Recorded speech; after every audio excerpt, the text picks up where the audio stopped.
The air was thick with silence, suffocating in its indifference. I had just subdued a psychopath, tied him up, reported him to the police, and yet, nothing, no urgency, no alarm. The officer barely spared me a glance. "You're overthinking it," he muttered, his voice hollow with routine. I had seen this before. In the past 2 months, I had apprehended 47 criminals, given 112 statements. To them, I was just another madman chasing shadows. But this wasn't like the others. This time, I had been attacked by something different, something beyond human.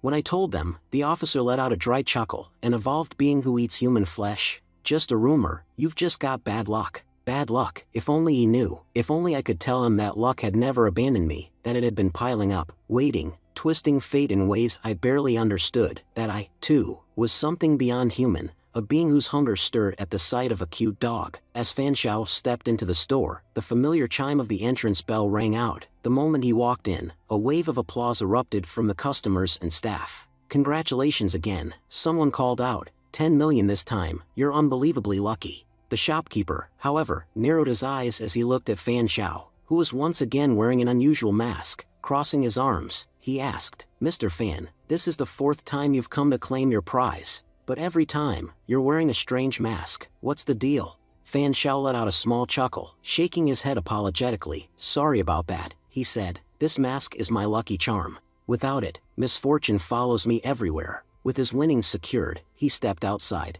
taking a deep breath before finally removing the mask. He exhaled slowly, then muttered to himself, "My name is Fan Xiao, and I have the ability to stockpile my luck." He glanced down at the lottery ticket in his hand, the reality of his win sinking in. "By storing my luck over time, I can unleash it all at once when I need it most, like winning the lottery, just as I have for the 4th time now. But during the time I stockpile it, misfortune comes at me relentlessly." His expression darkened slightly as he recalled the past month. "For an entire month, I let my luck build up, and in return, my life became a nightmare. I was nearly kidnapped 3 times. Every time I stepped outside, I barely dodged accidents by the thinnest margins. It was pure chaos." He clenched his fists, then smiled, the gleam of ambition in his eyes. "But in the end, I got 10 million out of it. Now, let's raise the stakes. I'll stockpile my luck for 2 whole months this time. Let's see what kind of reward that brings me." 2 months later, while Fan Xiao was out jogging, he was suddenly attacked by a stranger. The man's movements were unnaturally fast, his strength far beyond that of an ordinary human.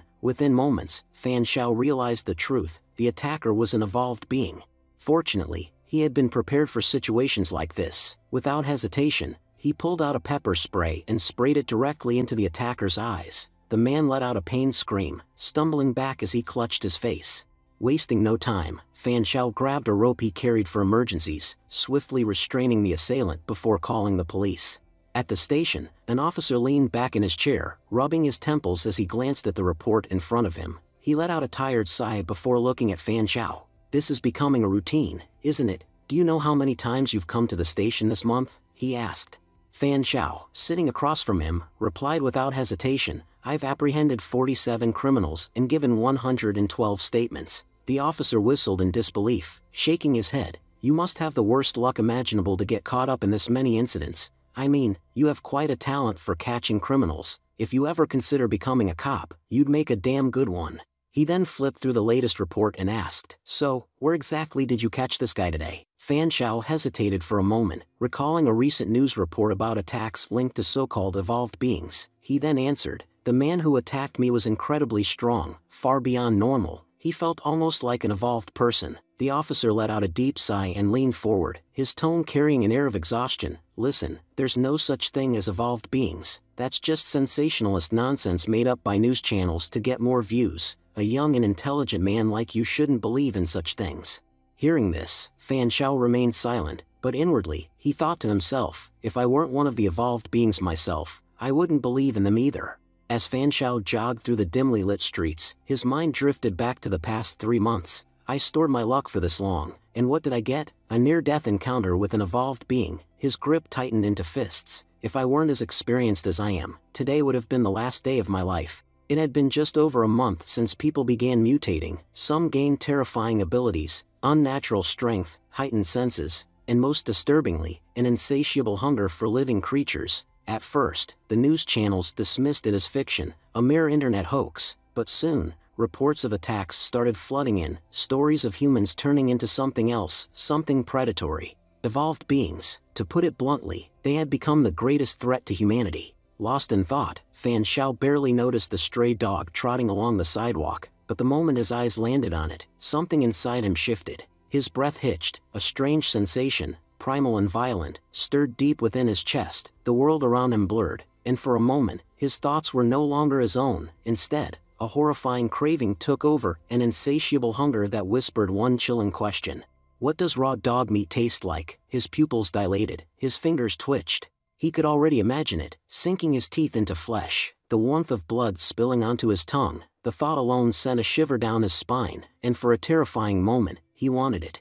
No, Fan Xiao clenched his jaw, forcing himself to look away. This isn't me. I won't become one of them. With great effort, he took a deep breath and quickened his pace, leaving the dog behind. I refuse to be a dog eater, he repeated in his mind like a mantra, suppressing the monstrous hunger clawing at his sanity. Back home, he immediately powered on his computer. If evolved beings truly existed, there had to be more information about them somewhere. Yet, no matter how many sites he searched, every single article, video, and discussion about the phenomenon had vanished. It was as if the entire topic had been erased from existence. Fan Xiao frowned. This doesn't make sense, he muttered. Just a few weeks ago, the internet was flooded with speculation and reports on evolved beings. Now, nothing. Who has the power to wipe out information on a global scale? He leaned back in his chair, running a hand through his hair. As much as he hated to admit it, things were getting out of control. The urges were growing stronger by the day. He could still feel the remnants of that terrible hunger from earlier, gnawing at the edges of his mind. What if one day, I start craving humans? The thought made his stomach turn. But no, he wouldn't let it come to that. Shaking off his fears, Fan Xiao clenched his fists. I won't think like a loser. I'll fight these urges. I will never become a monster. His eyes flicked toward the calendar. 2 months. I've stored my luck for 2 full months. This is the perfect time to use it. Taking a deep breath, he activated the power within him. The moment he did, reality itself seemed to ripple. A golden glow filled the room, and before his eyes, a translucent golden window materialized in midair. Fan Zhao's eyes widened. He took a cautious step back, staring at the floating screen. What the hell is this? A mechanical voice echoed from the window. Congratulations, you have officially become a player in the evolution game. Your scanning is complete. Based on your abilities, we have identified several suitable professions for you. His pulse quickened. Evolution game. He carefully read the options that appeared before him. Jinx, a profession that manipulates both luck and curses. Dark Knight, a warrior of darkness. Assassin, a master of stealth and silent kills. Fan Xiao furrowed his brows. Jinx, mixing luck and curses. That sounds like a disaster waiting to happen. His eyes moved to the second option. Dark Knight. He cringed. That sounds so edgy. The last option caught his attention. Assassin. Now this is a good one. Without hesitation, he selected it. The golden window flickered before displaying another message. Talents are ranked from E to A. Your strongest trait is luck, which heavily influences your talent ranking. Fan Zhao's lips curled into a smirk. If my talent is based on luck, then this is the perfect time to use all my stored luck. Clasping his hands together, he whispered a prayer. Come on, at least give me a rank A talent. As he waited, the golden window began to glow even brighter. His fate was about to be revealed. As the golden window glowed brightly, Fan Xiao held his breath. The next moment, a notification appeared before him. Congratulations, you have unlocked an A-rank talent, Killing Angel. His eyes narrowed in curiosity as he read the description. Killing Angel, a summoning type ability. The Killing Angel wields the host's sins as weapons, dragging enemies into oblivion. A smirk formed on Fan Zhao's lips. Now this is interesting. The ability wasn't just powerful, it was unique.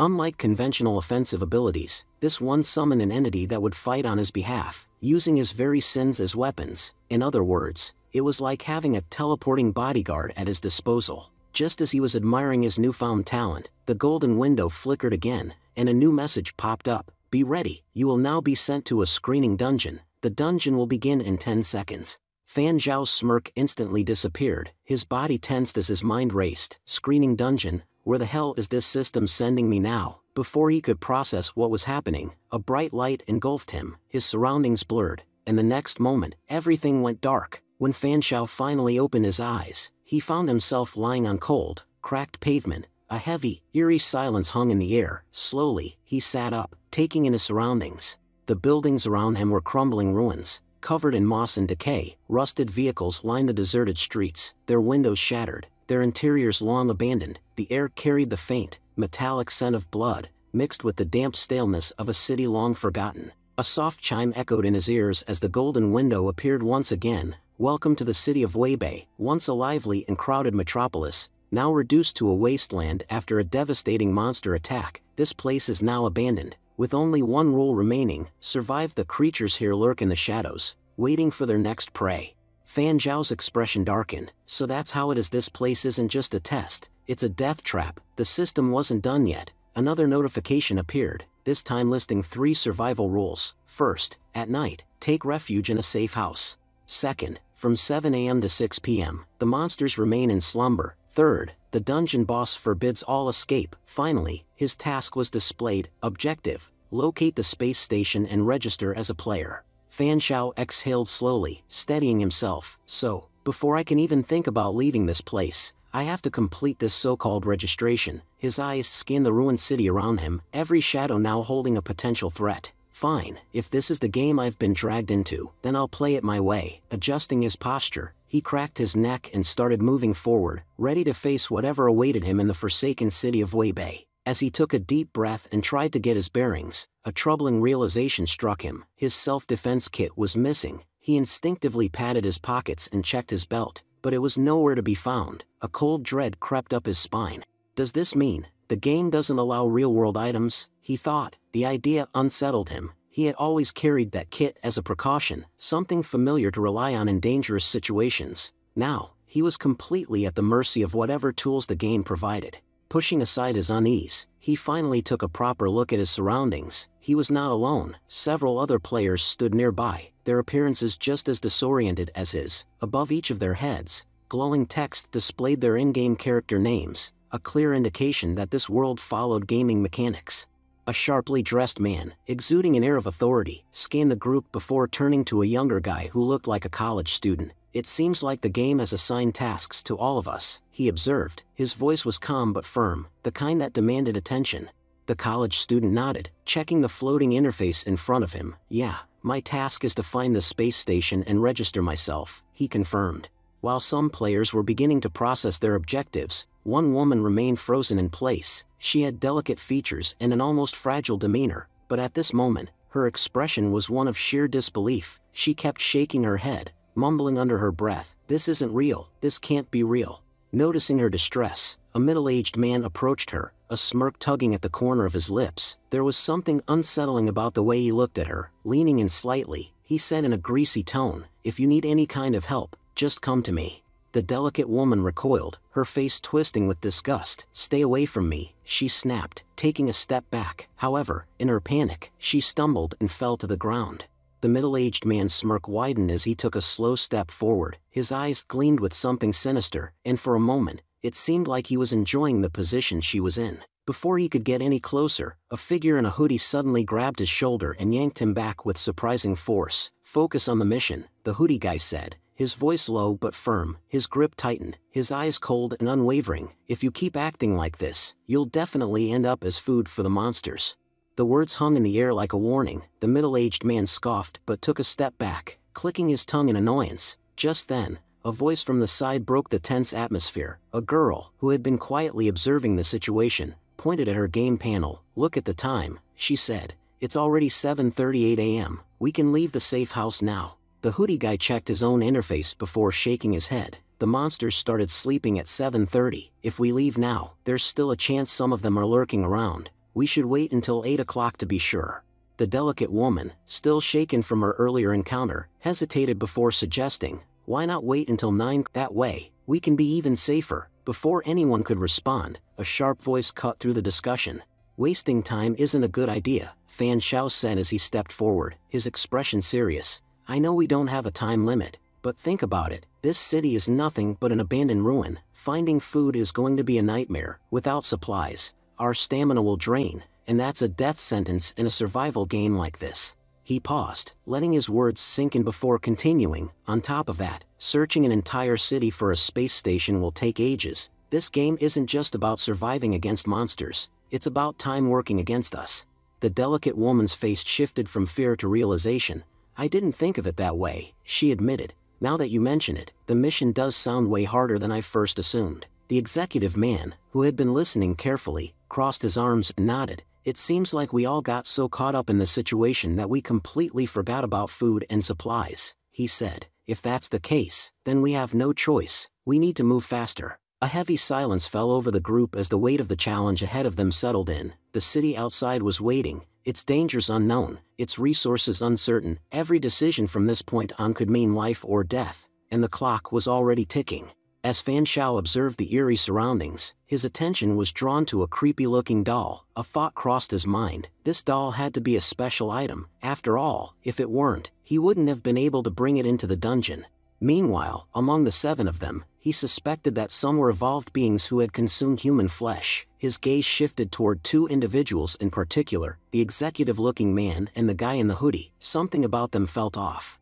As the group began exploring the city, they were met with a grim sight. Countless human skeletons littered the roads, a chilling testament to whatever catastrophe had unfolded here. After walking for a while, the executive man broke the silence, remarking that the city was massive, and searching every corner of it would be impossible. At that moment, the boy in the group spoke up. He suggested that since the city resembled those on Earth, there was a possibility that Weibei City's space station might share the same location as the one on Earth. However, the executive man immediately dismissed the idea, calling it nonsense. He pointed out that none of them were familiar with either space station's exact location. As he voiced his skepticism, his eyes landed on Fan Xiao. Something about Fan made him seem sharp. Perhaps he would have a better solution. Without hesitation, the executive man approached him and asked, "What's your name, bro?" Fan Xiao replied casually, "My name is Fan Jinxiang." Nodding, the executive man got straight to the point. "What do you think we should do next?" Fan thought for a moment before suggesting that they needed a map. He proposed heading to subway entrances, where they could find local maps to help them navigate.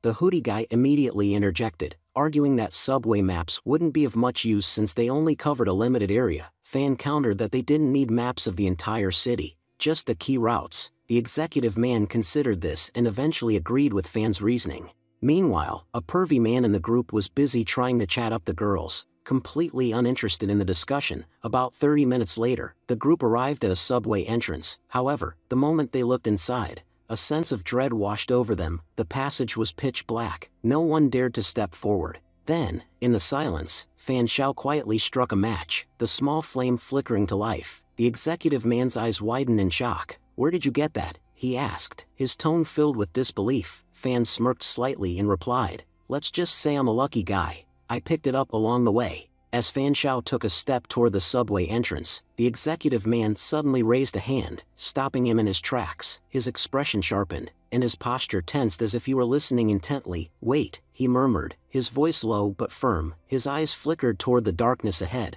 "I can hear something." The group fell silent, straining to listen, but the tunnel remained eerily quiet, at least to their ears. "What do you hear?" Fan Xiao asked, narrowing his eyes. The executive man's gaze didn't waver from the pitch-black entrance. "Breathing," he said after a brief pause. "For distinct patterns, slow, heavy, controlled. They're not human." His tone was calm, but there was an undercurrent of unease. "It seems like there are 4 monsters below." A shiver ran through the group. The college student's eyes widened in awe before breaking into a grin. "Big bro, that's so cool. You must have some kind of enhanced hearing talent."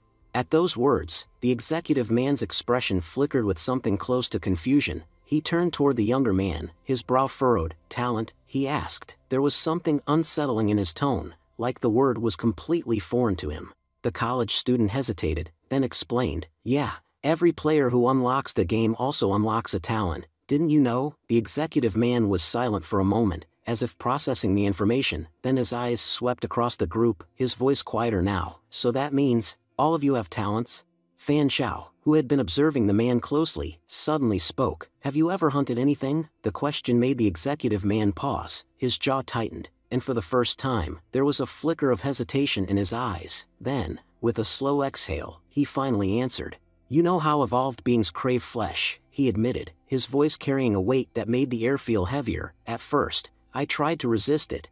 I told myself I wouldn't give in, no matter how bad it got. I held out for as long as I could." His fingers twitched slightly as he spoke. "But after 2 weeks, the craving became unbearable. It was like something inside me was gnawing away at my sanity. his gaze darkened. "I had no other choice," he muttered, "so I ate my dog, raw." A tense silence followed. The group exchanged glances, some horrified, others unreadable. Even the pervy man, who had been distracted earlier, stopped his antics to listen. The executive man continued, his tone almost clinical now. "After that, my senses changed. My hearing became sharper.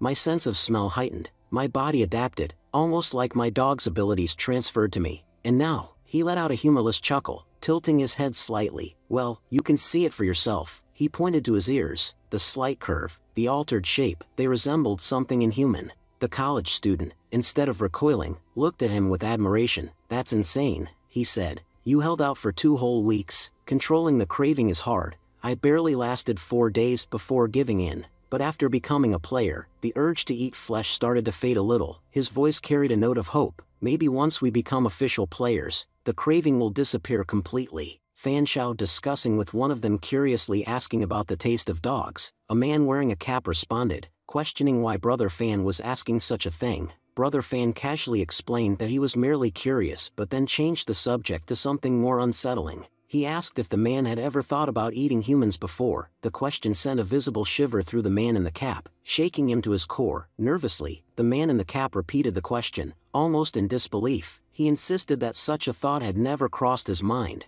questioning how anyone could even consider something so repulsive. He turned to the others, seeking validation for his reaction. Had someone asked him such a question, he argued, they too would have reacted similarly. Observing his reaction, someone commented that he appeared to be telling the truth. However, another speculated that he might simply be a good actor, pretending to be ignorant of such thoughts. Brother Fan, sensing the tension, quickly brushed off the conversation as a joke. Another participant remarked that Brother Fan's humor was quite dark, admitting that his words had genuinely frightened them. It was the first time they had ever heard such a thing being discussed so openly. When they searched for information, they found that it was indeed a logical concept, yet Brother Fan's intense way of expressing it had made everyone uneasy. Before the conversation could spiral further, another member of the group, Hoodie Guy, scolded everyone for wasting time. He reminded them that they were on a mission and had limited time. If they failed to find station soon, so they have to bear consequences. He warned that once the monsters awoke, they would devour them all.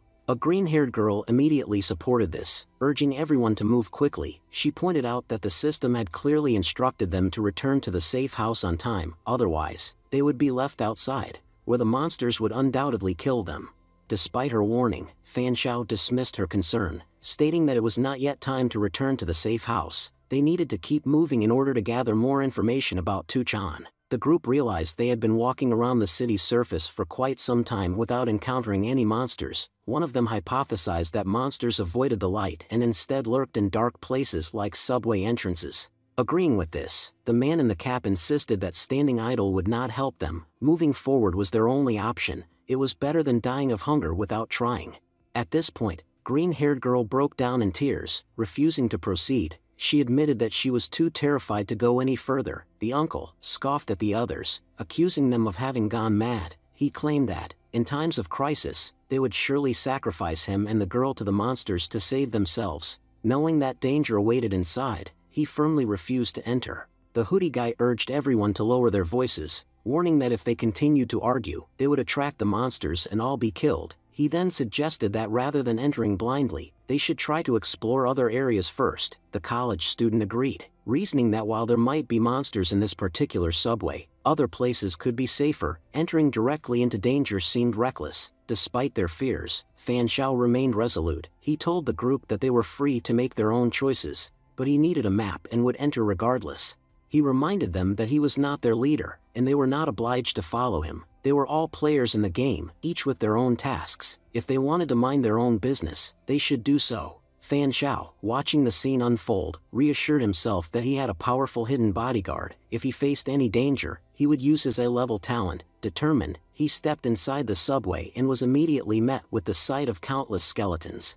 The man in the cap quickly followed, calling out for Brother Fan to wait. He insisted that they had come to support him. Both high school girls also expressed their concerns, stating that they needed to verify the map themselves rather than blindly trusting a stranger. Fan Shao smirked at their words, admitting that he found them likable. He acknowledged that they were all inside the evolution game, and forming alliances was beneficial. However, he He made it clear that his memory was sharp. He assured them that he would remember it completely and added that there was no need to ruin it by tearing it apart. The man wearing a cap nodded and said, "Okay, brother, we will do as you say." The high school girl, her voice trembling with anxiety, pointed ahead and warned, "Look, there's a monster sleeping there." Seeing the massive creature lying in their path, the entire group tensed up, their nerves rattled, but Fan Zhao's gaze quickly shifted to the map in his hands. With a reassuring tone, he said, "Don't worry, we don't need to go any further, our destination is ahead of us." He studied the map of Weeby City carefully. The cap guy scoffed, "You barely looked at that map for a minute, and now you're telling us you've memorized the whole thing?" Fan Zhao smirked, "I told you, my memory is sharp. You could say I have a photographic memory. I remember everything I see." The high school girl, skeptical, thought to herself, "I might not remember the entire map, but I do recall some parts of it, and based on what I remember, this guy is drawing it out perfectly. Can we really trust him?" Just then, green-haired girl pointed towards a group emerging from a distance. "Look, they're all coming out safely." A college student sighed in relief. "I'm so glad to see you all okay. Please, forgive me." The high school girl turned to him, her expression stern. "We're a team. We work together. Running away at the first sign of danger is not how a team operates. If you can't stick with us in times of trouble, then you shouldn't be part of this team." Pervy uncle frowned. "What did we do wrong? Going in was dangerous. Why would I put myself in unnecessary risk?" She crossed her arms. "So those of us who went in, our risk was unnecessary. Our lives had no value. Fine, then don't take the map. We risked our lives for it, so it belongs to us."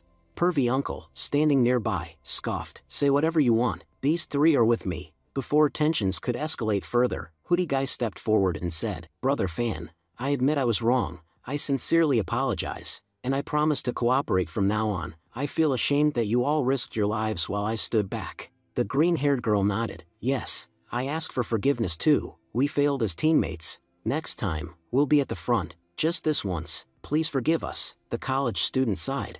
"I feel ashamed as well. For the first time in my life, I turned my back on someone, and I don't know how to make it right. I can only promise that it won't happen again. Can we still work as a team?" Meanwhile, Uncle was deep in thought. "These people are two-faced. Just moments ago, they were on my side. But now that the others succeeded, they've turned against me." He clenched his fists, hiding his true feelings behind a neutral expression. The high school girl turned to Pervy Uncle. "So, do you still want to say something? You still have time to decide whose side you're on." Pervy Uncle hesitated before finally sighing. "Forgive me. I know I was wrong. Instead of admitting it, I lashed out at you." But inwardly, he seethed, "If not today, then tomorrow. I'll get rid of all of you. Whatever profit we gain from this battle, it will be mine alone. None of you will leave here alive." Brother Fan spoke up, cutting through the tension. "Instead of fighting over these useless things, why don't we focus on survival? We're all thinking about ourselves. But does anyone here know if we'll even make it out alive?" He pulled out a rough sketch. "I've drawn separate maps for everyone. Take a copy, and we'll split up." College student shook his head. "Split up? No way. Haven't you ever seen a horror movie? The moment people split up, they start dying." Brother Fan remained calm. "There are 3 stations in Weeby City. If we travel one by one, we'll waste too much time. If we form 3 groups and tackle them separately, we'll be more efficient." College student sighed. "All right, you're good at planning. You decide the teams." The high school girl stepped forward. "My sister and I will go east. You all can decide the rest." Pervy Uncle smirked. "These 2 girls are innocent and naive. I should go with them to protect them." The high school girl shot him a glare. "We don't need your protection. We're not your responsibility." Pervy Uncle shrugged. "I'll go wherever I want. You can't give me orders." She groaned. "Go somewhere else. It's like nothing gets through your thick skull." Pervy Uncle smirked. "I've heard enough from you." Before he could say more, the man in the cap interrupted. "Why are you making trouble?" Pervy Uncle raised his hands innocently. "Trouble? I simply stated that I want to go east. Is that a problem?" Brother Fan stepped forward. "If you want to go east, come with us." Pervy Uncle narrowed his eyes. "This guy has seemed dangerous from the start, and now he insists on coming with me. What is he planning?" Brother Fan folded his arms. "We don't need a map. I remember it perfectly. I made 2 copies. Share them among yourselves." The man wearing the cap said, "Yes, Brother Fan, take care of yourself." At the same time, he was thinking that if Brother Fan remained in the team, the troublesome fat man wouldn't cause any problems. Then, the man in the cap stated that Brother Fan had headed east with his team. He observed that among those who remained, he and the hoodie guy were the most mature. He then suggested that the 2 of them should lead a team together. The man in the hoodie agreed. saying he had no objections. He then announced that he would be heading north and asked if anyone would like to join him. The girl who had fallen earlier responded eagerly, saying she would be happy to accompany him. As they prepared to leave, college student expressed his excitement, remarking that it was incredible that he and the man in the cap would now be working together. He reassured his new teammate that there was no need for concern, as he had a knack for finding things and would do his best to help them escape. The man in the cap, however, had his doubts. He hoped the child would indeed be of help, otherwise, things could get troublesome. Meanwhile, in another part of the area, Fan Xiao and his team were making their way east. The pervy uncle, lost in thought, was irritated by the presence of a certain young man. If it weren't for him, he mused, the two girls would have already been at his mercy. Observing the boy's slender build, he wondered what harm the boy could possibly do to him. The girls had interfered with his plans before, and now it was time for them to pay the price. Just then, he felt a hand land heavily on his shoulder. Startled, he turned to see a fan shao being thrown at him. He asked him what he was planning and whether he really believed his intentions had gone unnoticed. A chill ran down his spine as he realized that someone had caught on to him. Fan Zhao's expression darkened as he spoke. He noted that there was an incredible scent coming from the two sisters, one so intense that it seemed to quell their hunger. He turned to the pervy man and asked if he felt the same, if his hunger was also increasing. The fat uncle hesitated before demanding to know what Fan Zhao was implying. In response, Fan Zhao scoffed, telling him to drop the act. From the beginning, everyone had been aware of his intentions toward the girls. While others dismissed him as a fool, Fan Zhao alone understood the truth, that his hunger was insatiable, and seeing the girls only intensified it. He continued, explaining that the craving never truly faded. The pervy uncle sneered, admitting that he had suspected as much. He remarked that Fan Zhao's words were not mere speculation but a reflection of reality. With a knowing smile, he stated that, like him, Fan Zhao must have eaten humans before. Fan Yao smirked. So you've done it too, he remarked. He explained that they were alike in more ways than one. When surrounded by others, they had to conceal their true nature, but when left alone, there was no longer any need to pretend. At first, he had worried that if others discovered the truth, they might attack them, but now that there was no one else around, they could finally act without restraint. The pervy uncle grinned, revealing his agreement. He then pondered aloud how long they would continue to chase after others. He suggested that since they were both of the same kind, they should stop pretending. He confessed that he had fought against others simply to buy himself time to follow his prey, and seeing them walking ahead of him only made his hunger grow stronger. Frustrated, he questioned when they would finally act. Fan Zhao admitted that since becoming a player, his appetite had diminished significantly. However, he was perplexed as to why the same thing hadn't happened to the pervy uncle. In contrast, the pervy uncle revealed that his hunger had only intensified over time. He then explained that, unlike Fan Zhao, he had initially refrained from eating humans. Instead, he had consumed animals, gaining their abilities in the process. Through rigorous effort, he had mastered those abilities, eventually using them to kill humans. However, the moment he ate human flesh, his powers began to wane. He theorized that the system considered cannibals to be useless, stripping them of their acquired abilities. Fan Yao listened carefully, contemplating the implications. He concluded that the system had instilled this insatiable hunger in them as a test. Those who succumbed to their cravings and ate humans lost the ability to gain power. Physically, they remained stronger than ordinary humans, but they lost the potential to develop any further.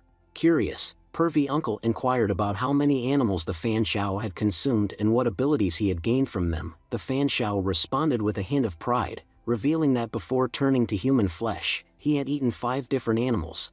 At this, the pervy uncle was taken aback. 5? That's excessive, he exclaimed. He had always believed that the limit was 3. Your self-control is impressive, he admitted. He then recalled his own experience. First, he had eaten a dog, then a cat, and finally a pig. After consuming these 3, his body mutated so rapidly that he lost control of his mind. In a frenzied state, he attacked and ate a person from his own community. It was only then that he regained his senses and understood what had happened.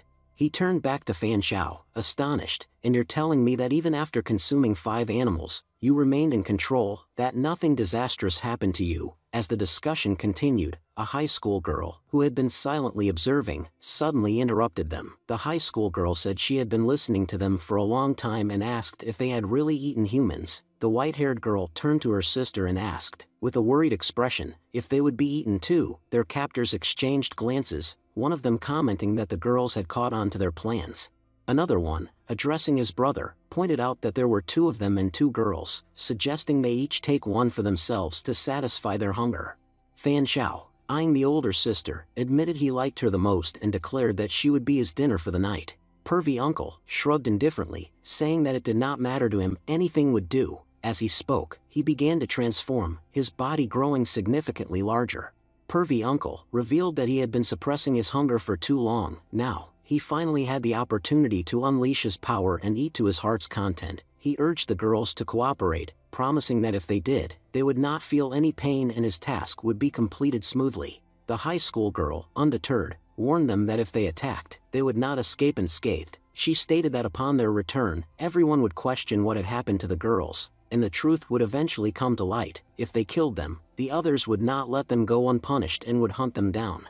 Pervy uncle hesitated, admitting nervously that she had a point. He turned to his companion, Fan Xiao, and asked what they should do. Fan Xiao dismissed his concerns, instructing him to focus on their task and not worry about the consequences. He reassured him that they could simply tell everyone that monsters had attacked, and they had barely escaped. While the girls were not as fortunate, he was confident that people would believe their fabricated story. He also reminded the girls that in such a chaotic world, where people in the safe house were complete strangers to one another, no one would be willing to risk their lives to avenge them. Pervy uncle smirked, praising Fan Xiao for his cunning. Despite being an evolving individual, he acknowledged that Fan Xiao was exceptionally intelligent. The black-haired high school girl, determined to resist, instructed her companion, Gizzy, to run and seek help while she held off their attackers.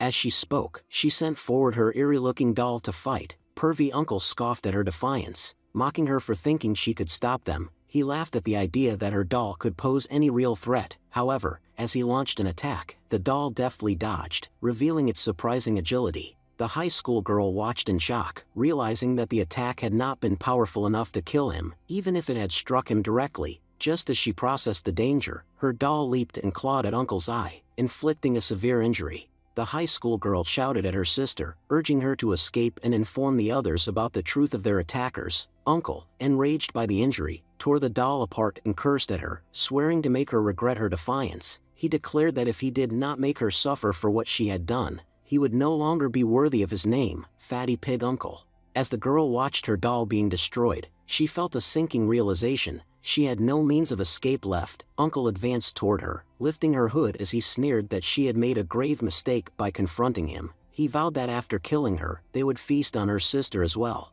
However, before he could carry out his threat, Fan Xiao appeared and stabbed Uncle. Staggering back in shock, Uncle gasped, questioning why he had been betrayed. He collapsed on the spot, succumbing to his wound. The white-haired girl rushed to her sister's side, anxiously asking if she was all right. At that moment, the system announced that the player king of the world had been eliminated. The system further reported that all artifacts belonging to the player king of the world were being given to Player Seal. As it scanned for any remaining items, it issued an apology, revealing that there was nothing of value left. The so-called player king of the world was a fraud. His pockets were completely empty.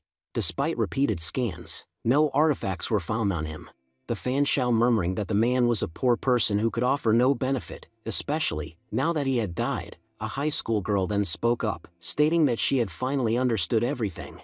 She accused the Fan Xiao of deception, saying that he was neither truly allied with the deceased nor someone who consumed humans. She claimed he had only gained their trust to extract information, ultimately planning a sneak attack to save them. The Fan Xiao responded, acknowledging her intelligence and expressing relief that they didn't need to explain anything further. The high school girl then questioned how, as a human, he could have known that the man was not human. She pointed out that from the beginning, they had all assumed he was just a stranger, and not once did they feel threatened by him. Her sister agreed, stating that their system had provided no information about such beings. Fan Xiao interjected, agreeing with the assessment that the system had failed to identify these human eaters. He admitted that they had not realized when their own comrades had become threats. He then confessed that he had not been particularly suspicious of anyone but remained cautious of everyone, waiting until the end to determine who was truly human.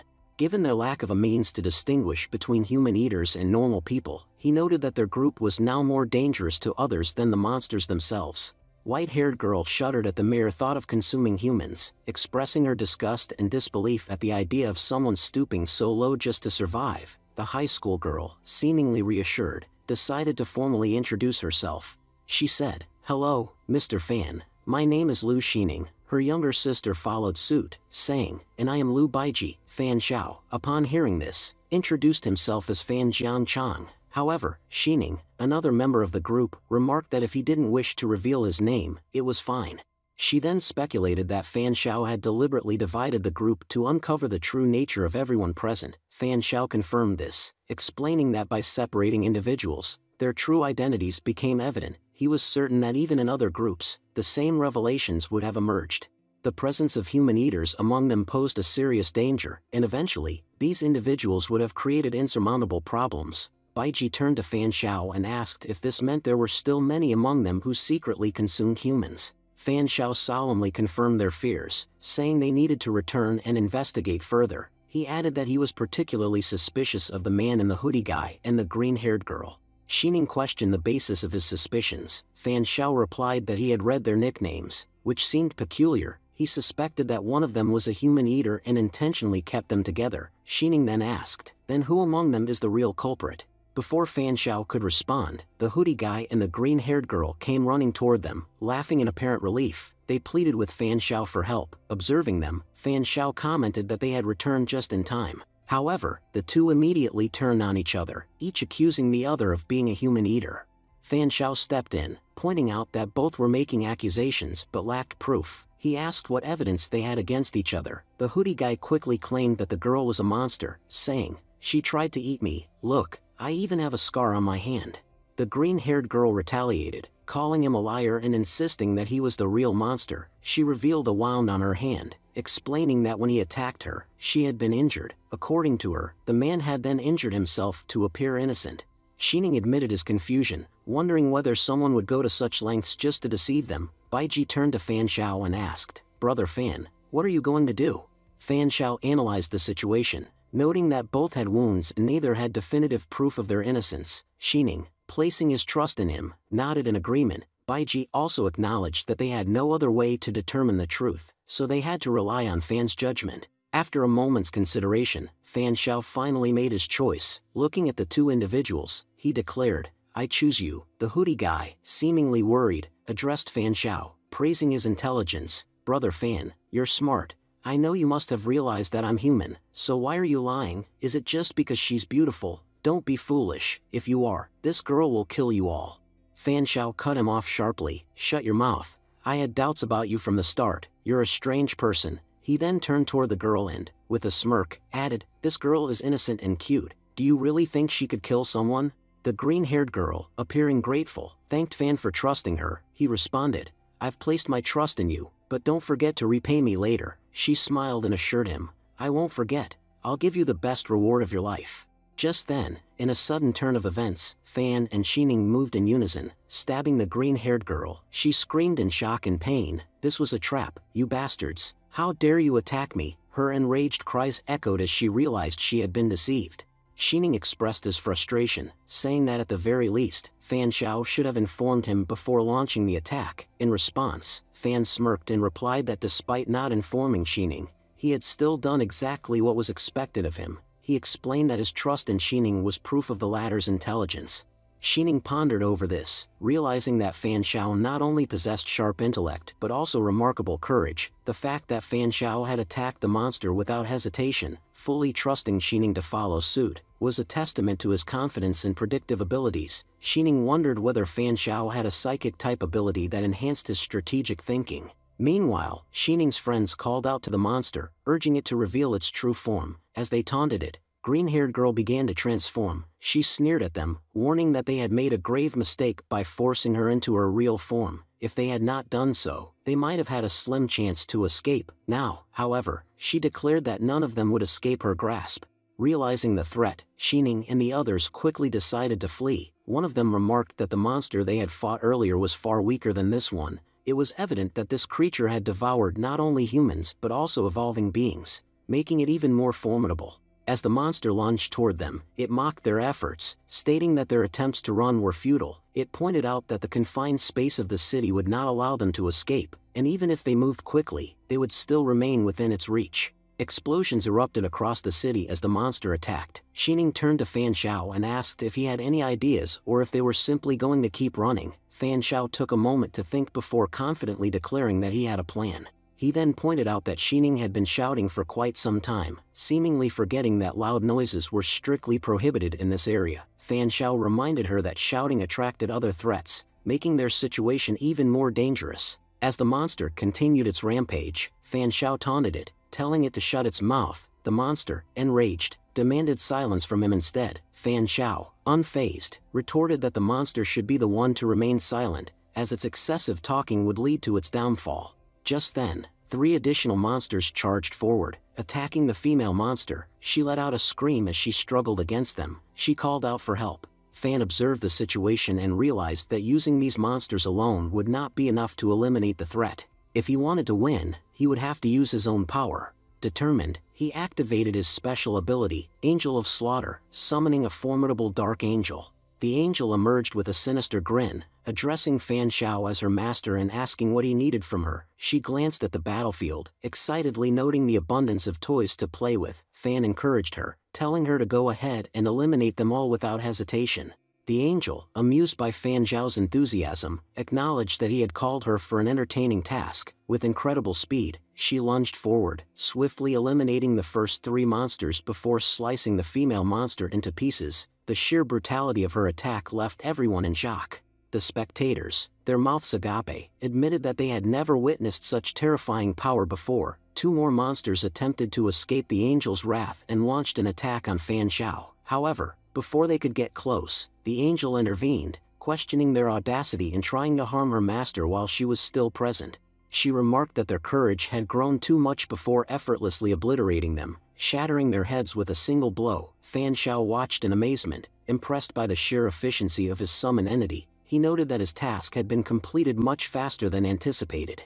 Just then, the system's voice announced that Player Seal had successfully eliminated Player Little Fairy and was now entitled to claim one of Player Little Fairy's items as a reward. However, after scanning, the system regretfully informed him that the defeated player had no valuable artifacts to offer. Fan Xiao sighed in disappointment, muttering that the entire situation was full of beggars who had nothing of value to provide. Meanwhile, the angel, still eager for more destruction, turned to Fan Xiao and pleaded for another opponent, expressing her desire to continue playing.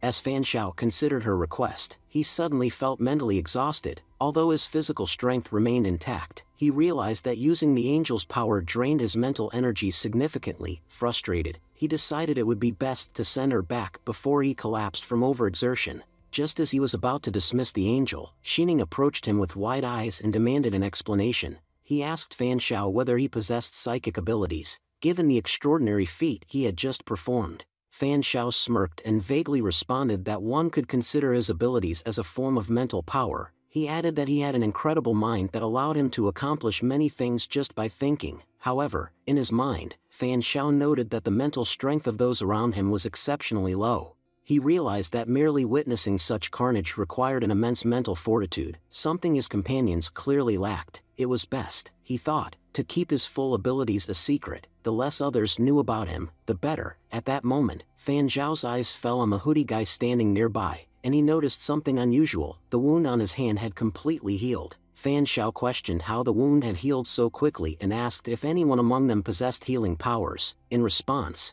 Baiji confirmed that she had a C-rank talent called Healing, which allowed her to effortlessly mend both internal and external injuries. He further explained that she could even neutralize poisons and viruses within seconds.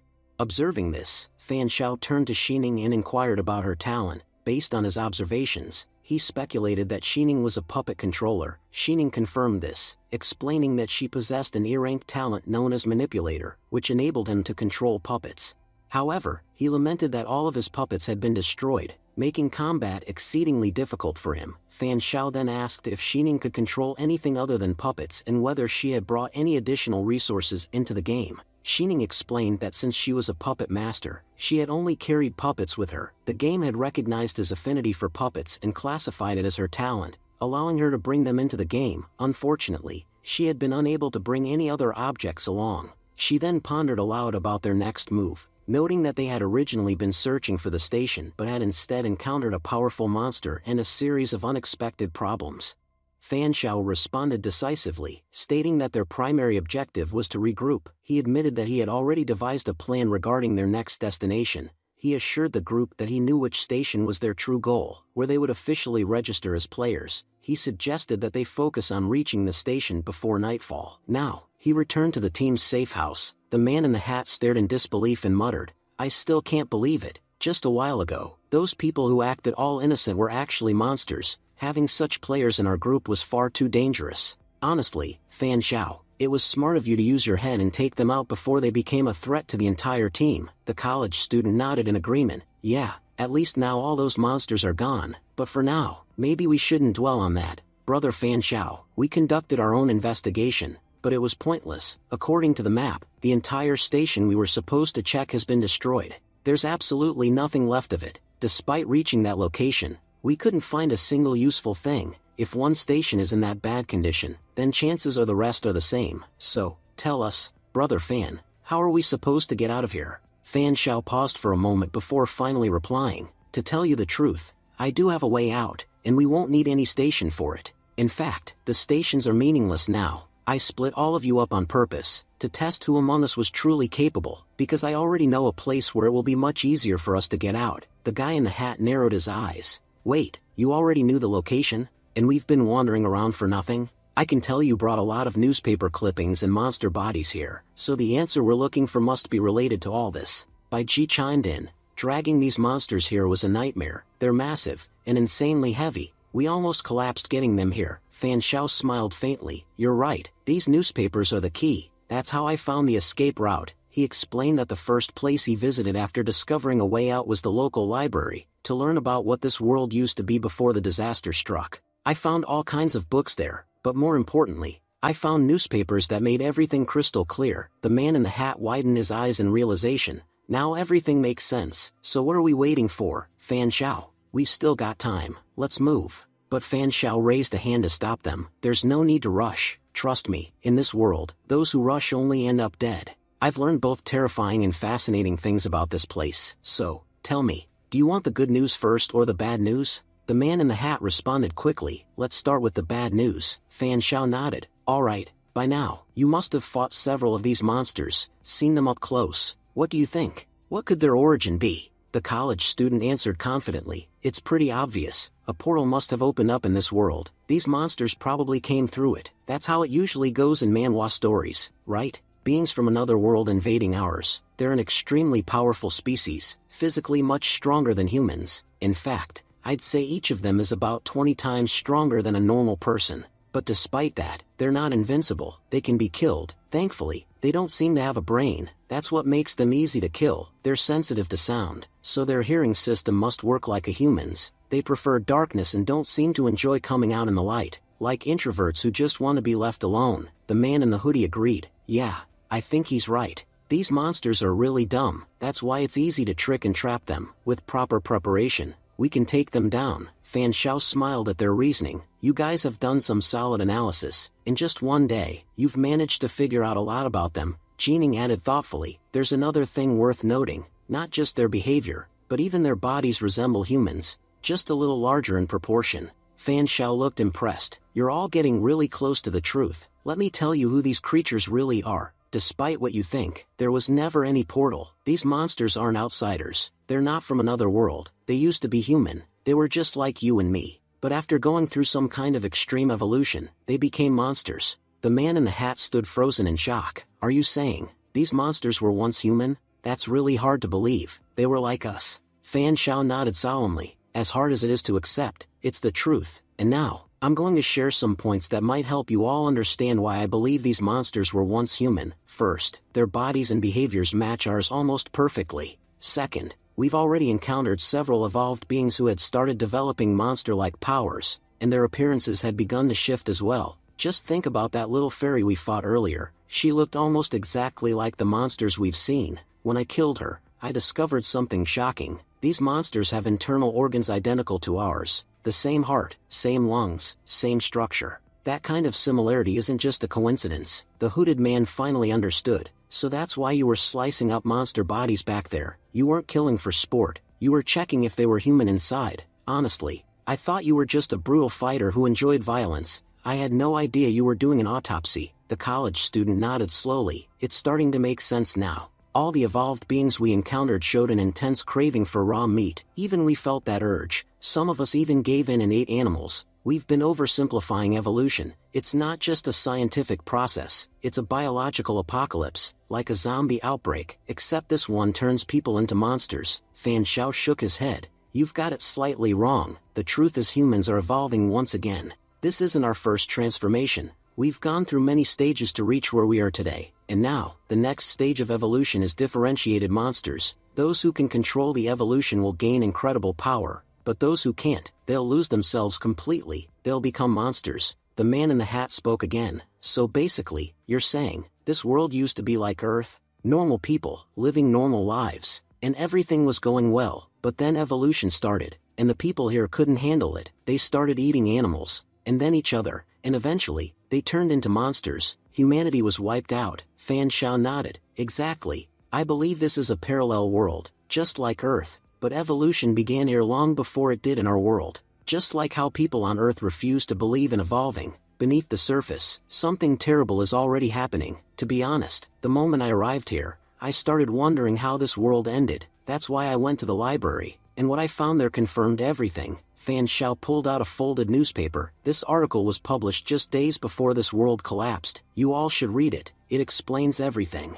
The college student took the paper and began reading aloud. No one knows what's happening to people these days. Under the label of mukbang videos, people are doing insane things. Just recently, one mukbanger ate a raw dog on camera, and the entire internet is terrified. Is this just for fame, or something more disturbing? Cat and dog hunting has surged. Once, these animals played freely with humans. Now they flee in fear. People have abandoned normal food and started chasing after living things. Anything that moves is being hunted for food. No one expected humanity to sink this low so quickly. Are we marching toward our own extinction? In the most shocking news yet, a man killed his companion and ate him. Even more disturbing, when the police chased him, he stopped a moving bus with his bare hands. Is this horrifying event a tragedy, or the beginning of human evolution? The student looked up from the page, his expression grim. Everything happening here, it's exactly like what's starting to happen in our world. After evolving, we start developing dangerous cravings, and not everyone can control them.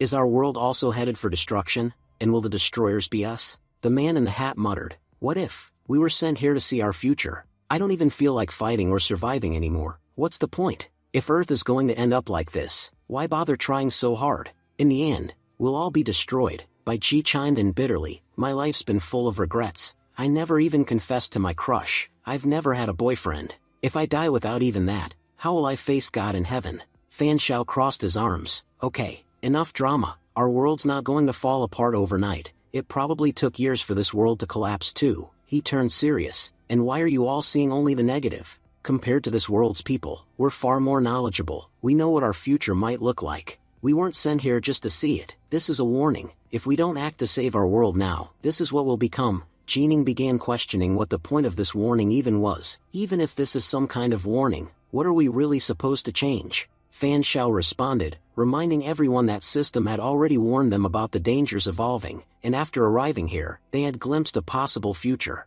Think about it. Why would system reveal our future to us? The truth is, it's preparing us to prevent our world from turning into that hellscape. He explained that this was exactly why each of them had been chosen, because they all possessed the potential to stop that future from happening. The guy in the hat chimed in, asking, so does that mean we're the saviors of the future? Do we really have that kind of potential to become tomorrow's heroes? The college student admitted that he'd always dreamed of being a hero, and now, they finally had a real chance to be the heroes of their generation. If we manage to save humanity, the world will remember us as the ones who saved it, and the only thing we need to do to make that happen is evolve. If we evolve, we can inspire others to do the same. Jining silently observed him, thinking to herself that this guy wasn't just smart, he was a master manipulator. After learning what kind of future awaited their world, everyone had felt crushed. Their motivation was gone. No one had the courage to go out and face the threats beyond the station. It felt like the end. So what's the point of trying? But using just his words, he had managed to manipulate the group. Jining knew clearly that whatever they were going to do here, they would ultimately be doing it for themselves. Yes, saving humanity would have benefits, but the ones who stood to gain the most were them, and he had twisted the message in such a way that everyone started believing they would be remembered as superheroes in the future. The guy in the hat said that this didn't sound like bad news at all, it was good news. Now they understood their reality, now they knew what challenges lay ahead. That's good for us, and good for humanity. Fan Xiao corrected him, saying, "No, what you heard before was the bad news. What I'm about to tell you is the good news. I know how we can get out of here. I've figured out which station is real. There's no need for any more wandering or investigating." This revelation stunned the group. "That's amazing. You already know how to escape?" Fan Xiao smiled and said, "Before I tell you exactly how, let's make it a challenge. Why don't you try guessing the location of the station? After all, today we're together, but in the future, we'll each be on our own. We should take every opportunity to learn from what's happening here." The college student apologized, admitting that he was terrible at solving riddles.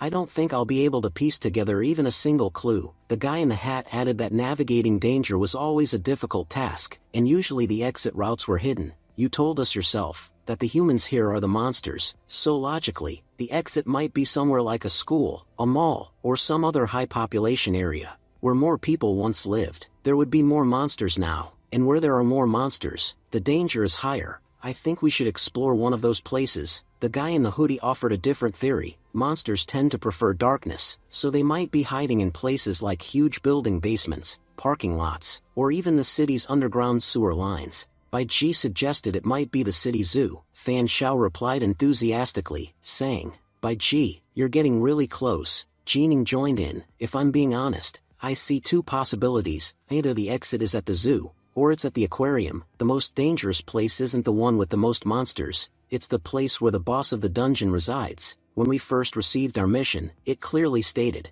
we can't leave without defeating the dungeon boss. So wherever the boss is, that's where the exit must be." They were placed together so that no player could avoid the confrontation. The college student admitted the logic made sense, but he still didn't understand why the place had to be a zoo or an aquarium. Couldn't it be somewhere else entirely? The guy in the hat answered him, "The answer is simple. Our way of thinking has been wrong from the beginning. We've been assuming the most dangerous places are where the monsters are, but we should have been asking, how did the humans become monsters? Most of the evolved beings didn't eat humans, they fed on animals, but after consuming too many animals, their minds and bodies became corrupted, and while evolved creatures didn't usually eat each other, they still preferred prey that was originally human." He theorized that there must have come a time in this world when no humans were left to eat. Desperate, the monsters would have gone to the city's zoo and aquarium, places filled with animals. Whoever reached those places first would have consumed an enormous amount of animal and evolved into something extremely dangerous. So, it's very likely the dungeon boss is in one of those two places.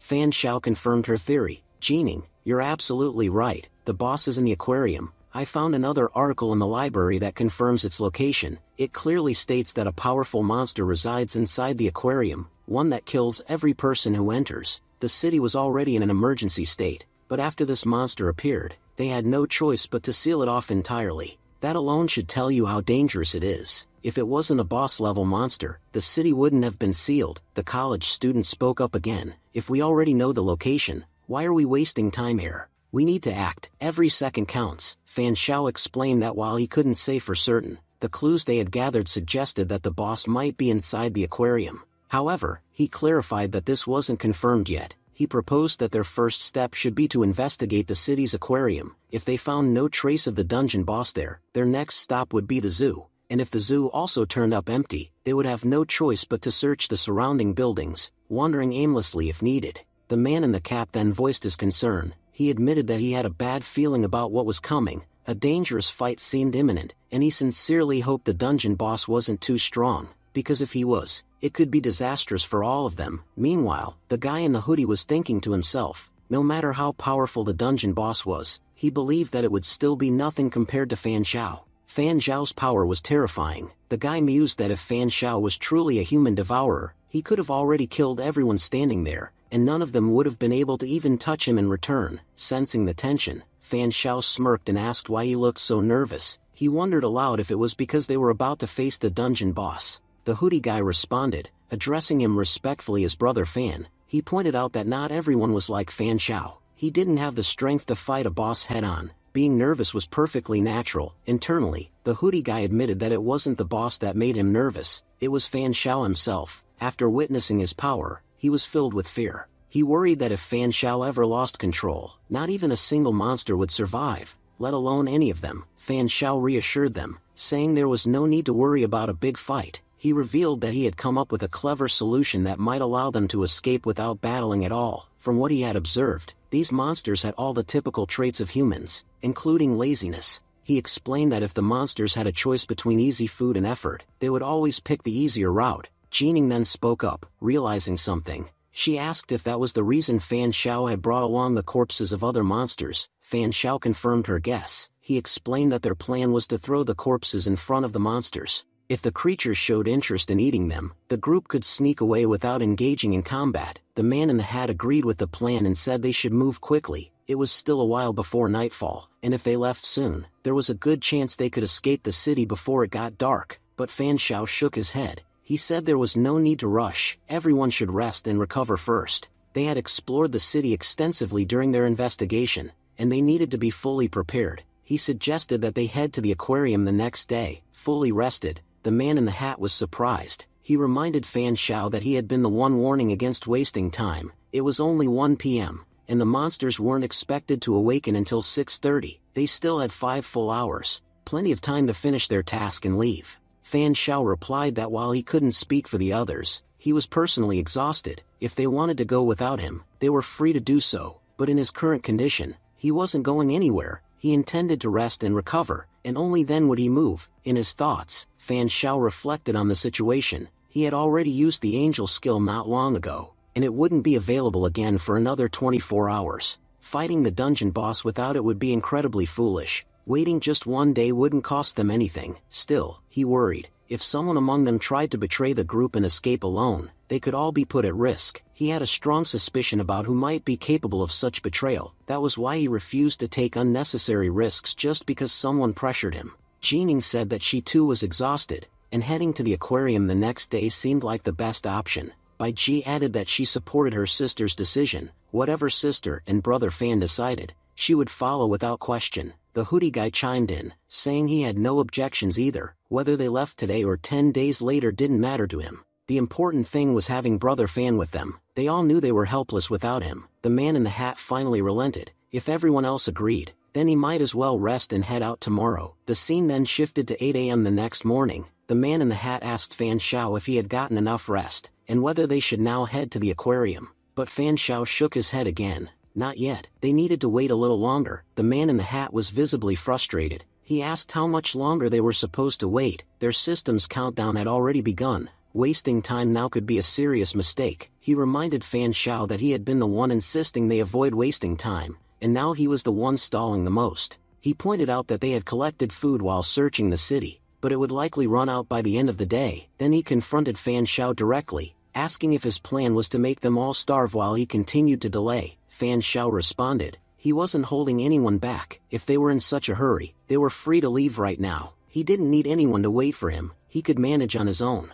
He reminded them that he had already helped them a great deal, and he wouldn't tolerate being lectured or guilt-tripped for making his own decisions. They needed him more than he needed them, and he wouldn't pretend otherwise. Inwardly, Fan Xiao was troubled. He noticed that since yesterday, that man's behavior had changed. As long as Fan Xiao's choices had benefited him, he had been cooperative. But now that Fan Xiao was asking them to wait just a little, the man was the first to protest. Fan Xiao was convinced this man would become a problem later, and in a world like this, he didn't trust anyone, not until he had regained the power to use angel skill again. Until then, he wouldn't step outside the safe zone. The guy in the hat snapped. He asked if they really needed him, and said it felt like everyone was under some huge misunderstanding. He turned to the group and added, "Look, my friends, I don't think any of us actually need Fan Xiao. Anyone who wants to come with me, let's go. We don't have to stick around here." The guy in the hoodie spoke up calmly, trying to diffuse the tension. He said he couldn't understand why the hat guy was getting so worked up over nothing. If brother Fan Xiao wasn't with us, we never would have even found the right location. Right now, we'd just be wandering around like idiots, so I've got no problem waiting here, because I'm pretty sure he has a good reason for asking us to. I can guarantee he's not wasting our time. There's definitely something important going on here. Not like you, sitting here complaining and rushing everyone. The college student backed him up, agreeing that the hat guy was just getting angry over nothing.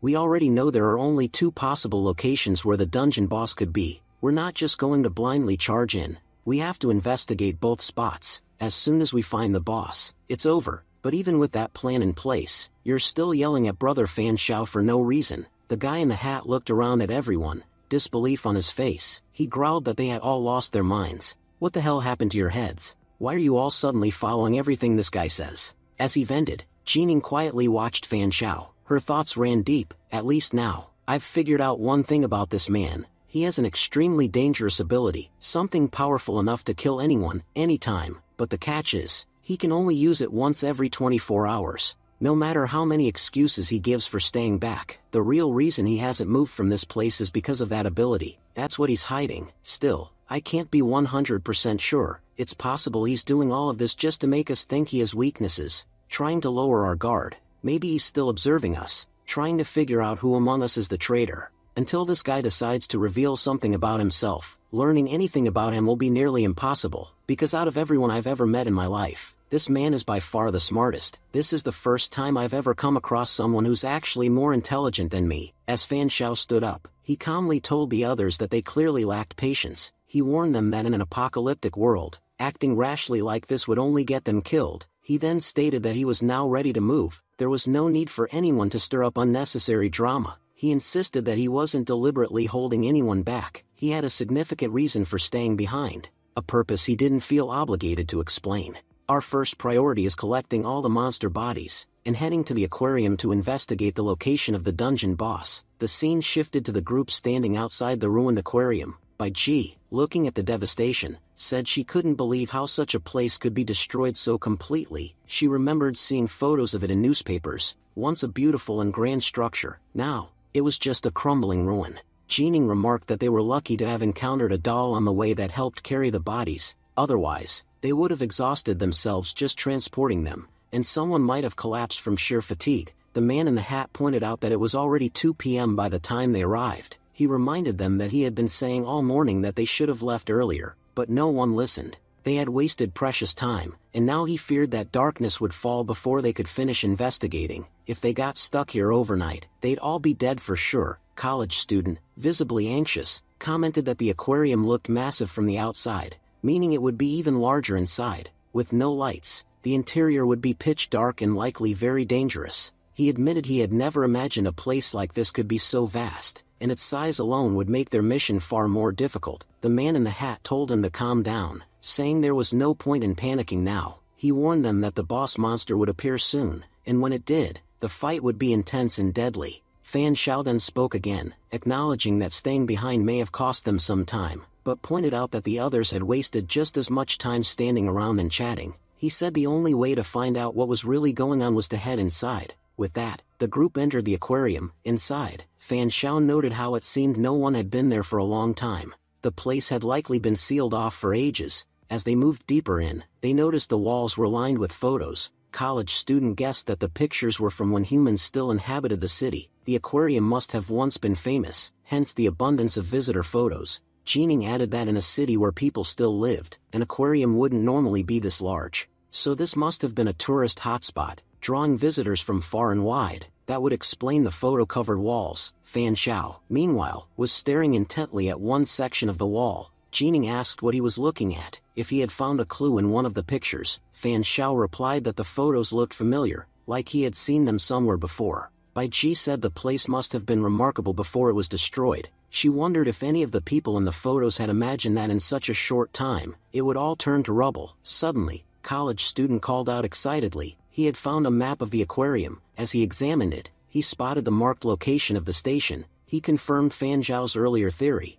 saying that the boss really was in the exact spot Fan Xiao had predicted. As they moved ahead, someone pointed out they needed to hurry. After registering, they'd have one shot to escape this place. They approached the main pool, and a portal appeared. College student pointed out that the gate had manifested right near the station, suggesting that it was their exit point. Fan Xiao noted that he, too, could see the gate, but warned everyone not to celebrate too soon. A major challenge still stood in their way. The guy in the hat said he could hear something moving underwater, something far bigger than a regular monster. He guessed it was 3 or 4 times the normal size. He believed this was the dungeon boss. They all saw that the portal was positioned in the middle of the pool. Reaching it with a direct jump was impossible. It was about 20 meters away, too far to leap. Their only option was to swim. But swimming brought its own dangers. If they attempted to cross the pool, the boss would surely attack. Fortunately, Fan Xiao had brought the monster corpses for a reason. His plan was to use them as a distraction while the group made their escape. The others agreed that the plan could work. They would toss in the bodies and then swim for the gate as fast as possible. As long as they didn't hesitate, they might just make it out alive. Bai Ji, however, confessed that she didn't know how to swim. The guy in the hat was stunned. He asked how she expected to get across if she couldn't swim. Jining stepped in, saying Bai Ji was her sister, so the responsibility was hers. She would carry her sister across herself. Fan Xiao then suggested an alternative. He reminded Jining that she could swim, and that she also had a puppet. He proposed that she have the puppet carry Bai Ji. If she could make the puppet fly, they could send her sister directly across the pool. Jining said, sure, theoretically, it was possible, but the real problem was that she couldn't fly while carrying her puppet. Her powers were bound by the laws of physics. If I lift Bai Ji into the air with my puppet and try to fly, it means I'm carrying the weight of two people, and that's just not going to work. It would be far too inefficient. She went on, saying that if she swam instead, while keeping Bai Ji afloat, she could move pretty fast. But trying to swim and control her puppet at the same time? That would be nearly impossible. In fact, doing that would just slow me down unnecessarily. It'd be a waste. The best thing would be for me to just swim while carrying Bai Ji. The guy in the hat snapped back at her. He said she was crazy if she thought that plan would work. Have you forgotten? We're not dealing with some regular monster here. This is the boss. If we're even slightly delayed because of one person, we'll all be dead. We're not going to risk everyone's lives for one girl. He turned to the group, pointing toward Bai Ji. Your sister doesn't even know how to swim. That's her fault, and we're not all going to suffer because of her. Just tell her clearly, she doesn't need to get in the water. If she splashes around and slows us down, we're finished. If she can't swim, then she has no business being here. Jining's voice rose, full of anger. And who the hell are you to decide who lives or dies? Why should I abandon my sister for your convenience? I'm telling you now, I'm not leaving her behind. And if you try to make trouble here, I'll make sure you don't get out either. The guy in the hat scoffed and said, you're acting smart, but be honest, if it were anyone else instead of your sister, you'd be saying the exact same thing I am. Someone who can't swim has no chance of crossing this water alive. I'm only saying this for your own good. If you take her with you, I guarantee you won't make it. You'll both drown, and worse, your deaths might get the rest of us killed too. Look, we already have a solid plan. We can use the corpses floating in the water to cross safely. Just don't ruin it for everyone, and let's be honest, you haven't exactly been all that helpful up to this point. At that moment, Fan Xiao stepped forward and interrupted him. Hold on, you're claiming the sisters haven't contributed? Then tell me, what exactly have you done that's so irreplaceable? What part of this plan hinges on you alone? This entire plan, we're following it because I made it, and that means I decide who stays and who goes. I'm saying we take both sisters with us. Leaving them here won't help anyone. I'm not claiming to be some kind of hero who always does the right thing. But if we don't take them with us, they're going to panic, and that panic might alert the boss monster. Worse, if you try to kill them before we go, you should remember, they're not weak enough to die quietly. If a fight breaks out, we'll draw attention again, and then everyone dies. The guy in the hat fell silent, and finally muttered that Fan Xiao had a point. Bai Ji looked up and spoke softly to her sister, you don't have to stay behind for me, go on without me. But Jining turned to the group and declared with a steel in her voice, listen carefully, all of you, if you think you're going to leave here without me and my sister, then you're very wrong. If the two of us can't make it out, then none of you will. The college students stepped in to calm the situation. There's no need for this fight. We've made it this far as a team, and we can get to the end as one. But if we keep arguing, the monsters will be on us before we move an inch. At that moment, Fan Xiao moved forward. Jining called out, Fan Xiao, where are you going? But before she could stop him, Fan Xiao had already picked up Bai Ji. He looked at the group and said firmly, I've never left one of my own behind, and I'm not about to start now, especially not just because someone's weak. I'm a strong swimmer. I can carry her across just fine. Jining, use your puppet to support me a little, just enough to help balance the load. If we work together, it'll be much easier. I promise we'll make it across the pool just like everyone else. Alright, everyone, get ready. We're entering the pool. Bai Ji, deeply moved, thought to herself, Brother Fan, thank you. Meanwhile, the guy in the hoodie grabbed a dead monster and tossed it into the water, using it as bait. The others stood by, waiting for the monster to appear. After 5 tense minutes, the massive octopus boss emerged and began devouring the corpse. The college student whispered, That's the dungeon boss. Look how massive it is. As they all entered the pool, Fan Xiao shouted, Move, quickly. Everyone, keep swimming forward. The group began swimming, trying to move as fast and quietly as possible. But Fan Xiao looked around and noticed something. Where's the guy in the hat? Why didn't he jump in with us? Scene shift to the hat guy, standing alone at the edge of the pool. He smirked and muttered, "Idiots, every last one of you fell for it." With that, he tossed a massive stone into the water, causing huge ripples. The octopus monster was instantly alerted.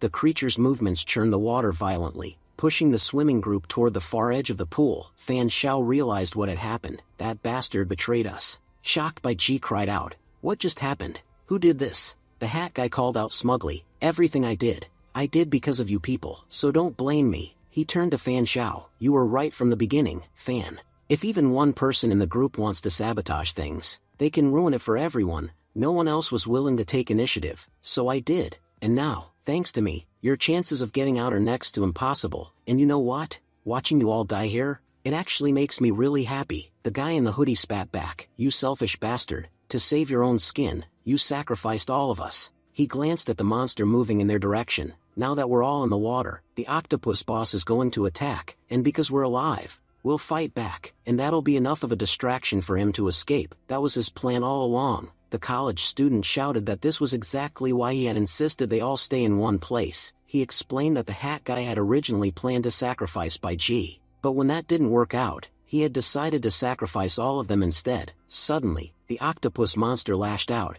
grabbing everyone with its tentacles. As Fan Xiao cut through one of the tentacles, he called out that they had no other choice now. They would have to fight. The octopus monster, enraged by the severed tentacle, thrashed even more violently. Meanwhile, the guy with the hat saw his chance to escape. He thought to himself that while the monster was busy attacking the others, he could slip away unnoticed. He was convinced this was the only way to survive and began swimming away, believing he was finally 100% safe. But Jining noticed him fleeing. She immediately sent her puppet after him, shouting that all of them had a chance to escape, but he had chosen to betray them just to save his own skin. "If none of us are escaping, then I'm not letting you get out either." The guy in the hat scoffed. He said it was pointless for her to yell and that even if her puppet reached him, it wouldn't be able to do anything. "What can that little toy of yours even do to me?" Fan Xiao interrupted, urging everyone to ignore the traitor for now. "Let him go, we can deal with him later. Right now, we fight the monster. If we survive, we can still set everything right,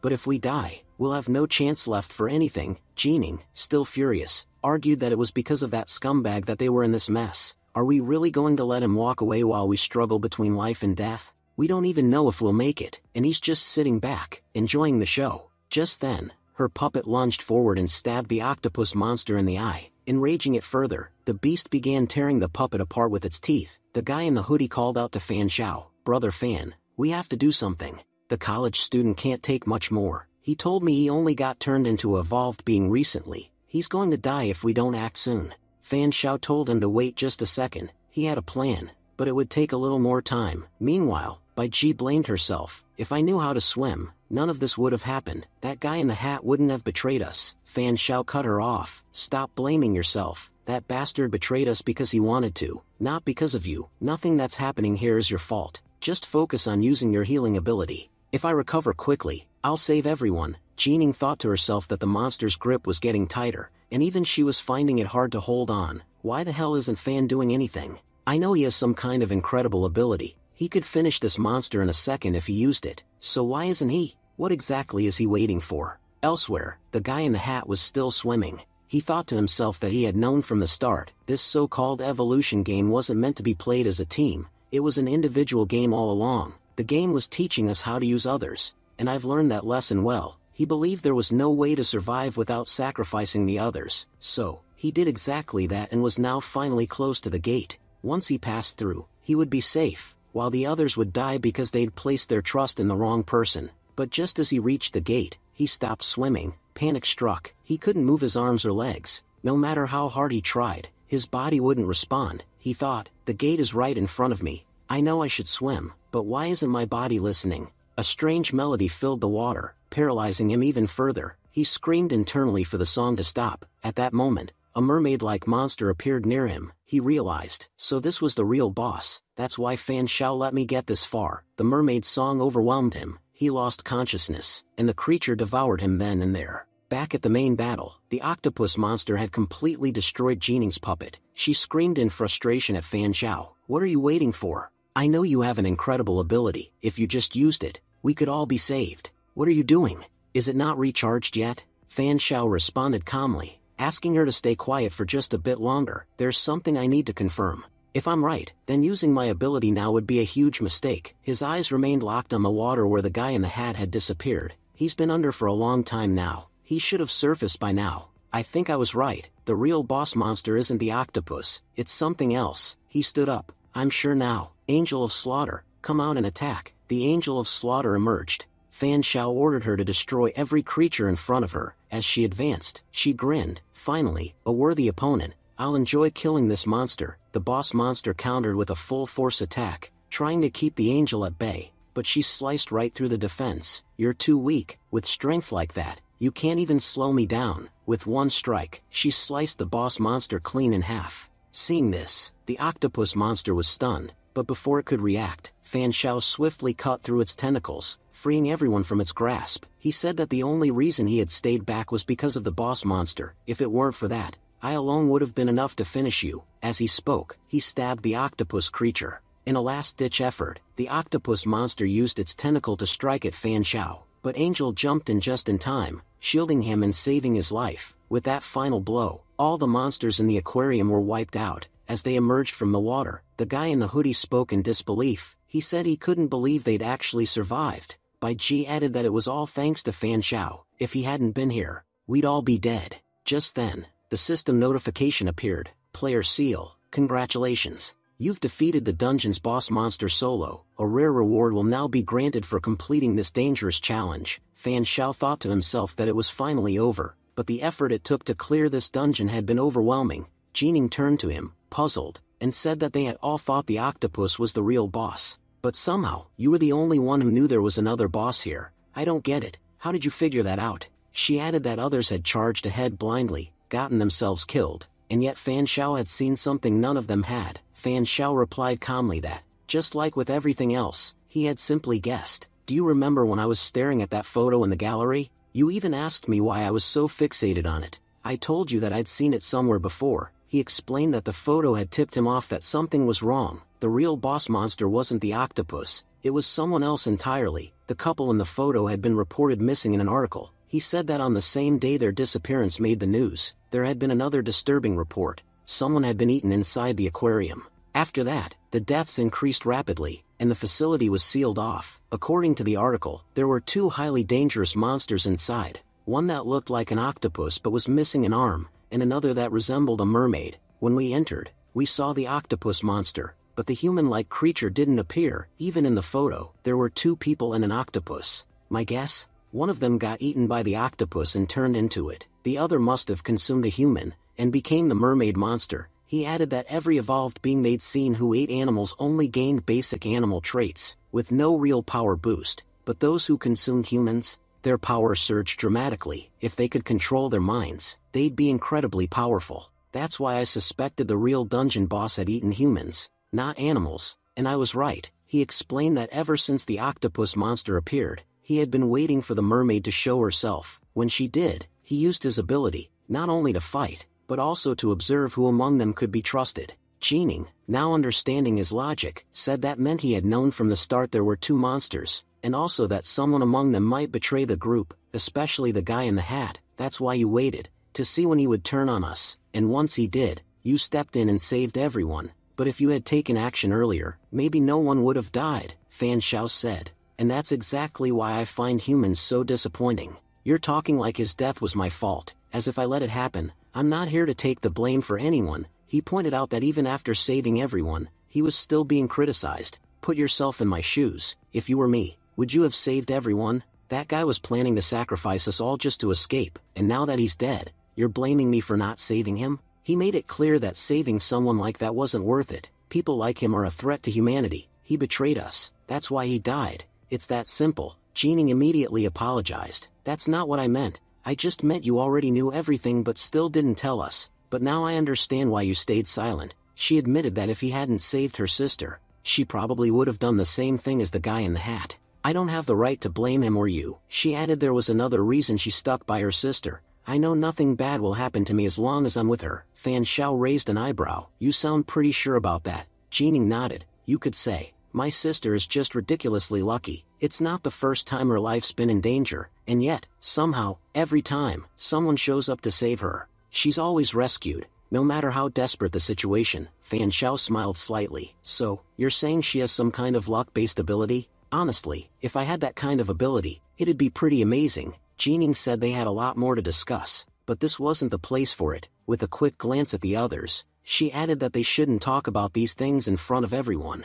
If they got the chance, they would meet outside and continue the conversation in private. Fan Xiao nodded. Alright then, I'll wait for you all. As he turned, his thoughts grew distant. So it turns out, luck ability isn't that special after all. I used to think I was the only one who had this kind of skill, but there are many people in this game who can use similar abilities. Still, ever since I entered this world, something incredible has been happening. He realized his luck stat had been increasing at an insane rate. Normally, luck improves at a snail's pace, but ever since I got here, it's been rising 10 times faster. The amount of luck I've gathered in just 2 days, it surpasses what I could have collected in 20. This world is dangerous, full of monsters and uncertainty. You could die at any moment, and worst of all, we don't even know if we'll make it out after completing the mission.